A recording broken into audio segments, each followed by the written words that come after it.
जगह कुछ तिथियां ऐसी होती हैं जो समय के शिलापट पर अपनी पहचान छोड़ जाती है। 28 मई 2023 एक ऐसा ही दिन था जो भारत के संसद के उद्घाटन का दिन था। और यह दिन न सिर्फ भारत के लिए एक गौरवशाली क्षण था, बल्कि पूरे भारतीयों के लिए और भारत से संबंधित विश्व के लिए भी था। इस दिन भारतीय संसद का नया भवन उद्घाटन भारतीय परंपराओं और रीति रिवाजों से किया गया। इसमें सर्वधर्म समभाव की भी संभावना को व्यक्त किया गया था और उसे लागू भी किया गया। और जो वर्तमान हमारा संसद है, ये नवीन पहचानों से जुड़ा हुआ है। इसमें भारत की कलाकृतियों और भारतीय सभ्यता और संस्कृतियों की झलक देखने को अवश्य मिलती है। इस संसद के अंतर्गत हमारे राष्ट्रीय पक्षी मोर की लगभग सभी जगह छवि दिखाई पड़ती है। उसी प्रकार राष्ट्रीय पुष्प कमल का भी हमारे राजभवन में उसका अमिट छाप दिखाई पड़ता है। भारत के लोग कल भाव विभोर हो गए कि नए संसद भवन भारत को मिल चुका है। भारत के नए संसद की उम्मीद और चाहत पहले से ही थी।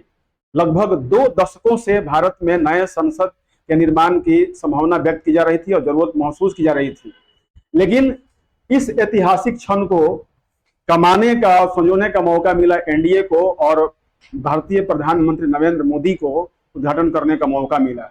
लेकिन विपक्ष इससे तिलमिलाए हुए था। इस शुभ अवसर पर विपक्ष को जहां बढ़ चढ़कर हिस्सा लेना चाहिए उद्घाटन में, वहीं विपक्ष का एक बड़ा धड़ा भारत के वर्तमान संसद का उद्घाटन का विरोध कर रहा था।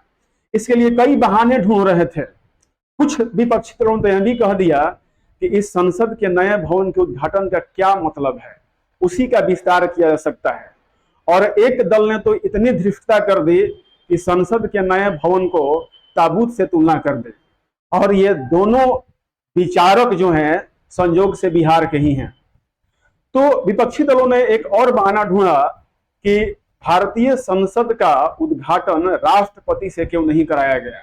ये सिर्फ एक बहानाबाजी है और विपक्ष के छोटी मानसिकता का प्रतीक है। कल जिस तरह से सारे भारत के लोग टकटकी लगाए हुए अपने घरों में टीवी पर, या जिन्हें आमंत्रित किया गया था, या संसद भवन के बाहर खड़े होकर भारतीय संसद के गरिमा को देख रहे थे और समझ रहे थे, वह एक अलौकिक क्षण था। लेकिन इस अलौकिक क्षण में भी राजनीति दूर नहीं रही और भारत के नए संसद को लेकर राजनीति जारी रही। ये रणनीति शायद 2024 के चुनाव तक चलते रहे और उसके बाद समाप्त हो जाए। लेकिन हम सभी गौरवान्वित और आशान्वित हैं कि भारत का यह नया संसद नए भारत के निर्माण में एक अमूल चूल परिवर्तन देगा। धन्यवाद। जय भारत, जय हिंद।